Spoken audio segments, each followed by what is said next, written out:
r/malicious compliance. You don't want me to work after I put in my 2 weeks? Okay. So when I was in my early 20s, I worked at a well-known sandwich franchise. I actually really liked my job, and I would open and close.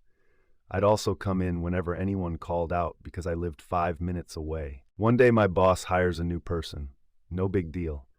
Except my boss kept cutting my hours more and more and giving them to the new person.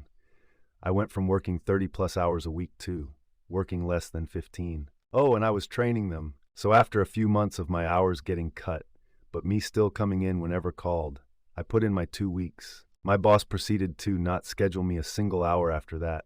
QMC, one of my coworkers who would call in regularly, didn't come in to open the store at 6 a.m. I drove by at 11 and it was still dark. My old boss had called me to ask if I could open for her. Nope, you didn't want to give me any hours after I put in my 2 weeks, figure it out. Well, I drove by that store for a couple weeks, and wouldn't you know, it was only open half the time.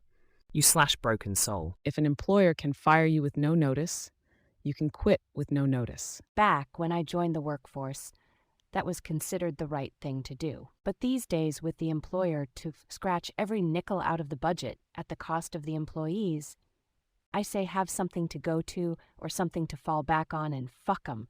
I have a job right now, WFH, that I like for the most part, but management is a joke. Next offer I get that meets or exceeds what I make right now, and they'll get an effective immediately resignation letter. However, I did once leave a 2 weeks notice on my boss's desk, post-dated by 2 weeks. I worked for a small dial-up ISP in the late 90s, where my manager would tell us regularly to check our physical inboxes for things to follow up on and the like. One day, I put my 2-week notice in his physical inbox. 3 weeks later, I show up to pick up my final paycheck from the owner of the company, and he asks why I didn't put in my notice. Long story short-ish, I explained how my manager was a dick, got my check, and went back home. My husband used to work with his cousin's husband. They didn't know until after he was hired, and they were catching up during Thanksgiving.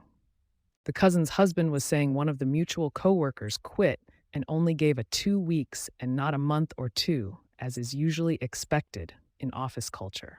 That, I didn't say anything at the time, but I agree with you 100% and was definitely thinking it.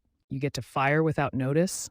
You're lucky if you get any notice at all. I recently got promoted to lead therapist at a private practice and then canned 2 months after with no notice, no write-ups, and no reason I was fired. I did a great job, had good reviews from employees and patients. I got called on a Sunday night and told to come in Monday, my day off. I got fired with no notice and halfway into the month, so my health insurance would be lost. My employer knew I was having a lot of health issues. The kicker, she requires 4 months of notice to quit, stating that therapists are scarce, and it would constitute patient abandonment to not give her that time. I get the whole effective immediately thing for the employer. Totally get it. They don't deserve notice most of the time. I've always given 2 weeks, though, because my coworkers generally don't deserve it. Sure, they'll figure it out and be fine, but I stick around and transfer my stuff over for them. They're still stuck in that place, generally. Don't deserve to work extra because I found something better. You/Ankistra. My workplace just gave a manager that's in charge of a third of the business the notice that they were going to fire him, but gave him 2 months' notice so he can get his resume together and find other work. He wasn't performing well and is not a good fit for the job. His response is to double down on his work and our work with him that will nowhere in an effort to show they shouldn't fire him. Now, the rest of us are caught in the middle of this mess rather than him bowing out, getting his resume up to snuff, and find a job that fits him, but likely won't pay as much. Is he going full nitpicky BS? One of my managers is currently trying to save her job because she's basically entirely redundant and spends her day going over everything we do with a fine-tooth comb and sending stupid fucking emails because someone made a typo or a grammar error. You/Able Relationship 6808. The first time I gave 2 weeks' notice, I was let go within 3 days. Never again. I usually give a 2-day notice. Hey boss, I quit today. Over here, it's law. On most work contracts, depending on how many years you've been in the job, you need to give 15, 30, or 60 days before leaving. On my last job, where I worked for 14 years, I gave 60 days notice. You slash Mr. Certainty. Sigh, here we go again. Another American who doesn't know their own basic labor laws. And trust me, there ain't many of them.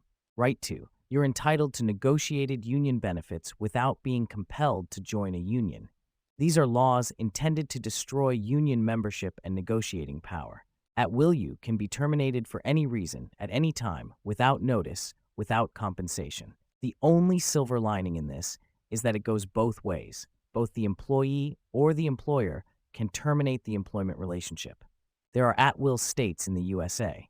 Yes, but it's more than just that. 99.7% of the country is at will. Let that sink in for a moment, 99.7%. There's only one state that isn't Montana, with 0.3% of the population. And even if you live there, there's absolutely no state-run department to field complaints for unlawful termination. You must follow up via Montana's judicial system, aka sue the company. That means paying expensive lawyers, filing lawsuits with your name publicly attached, drawn out over many years, and you'll be discriminated against as you're someone who has a habit of suing their previous employer? Yeah, we don't want to hire you. Even in the single state that's on your side, you will come to find out that they're really not on your fucking side at all. That's why the USA is called AWA, At Will America. When 99.7% of the nation is at will, you live in an at-will country. There's absolutely no state-run department to field complaints for unlawful termination. You must follow up via Montana's judicial system. That's mostly the same as here in the UK, where we have stronger employment laws than you guys in the US. But the judicial system for employment-related matters is through employment tribunal at first instance, not the regular courts, and no lawyer is needed. You can actually make a claim online. Before you get to employment tribunal, you have to tell the Free Conciliation and Arbitration Service to encourage people to avoid court entirely. So going through the judicial system doesn't necessarily mean paying expensive lawyers, filing lawsuits with your name publicly attached, drawn out over many years. At least not in the usual sense, unless it's a particularly complex case, because going to court usually isn't worth it for anyone. The cases that make it that far are usually ones that affect multiple workers and/or potentially cost a company millions. So, the judicial system can be set up effectively for employment law enforcement. I must admit, I have some pretty strong opinions on this topic myself.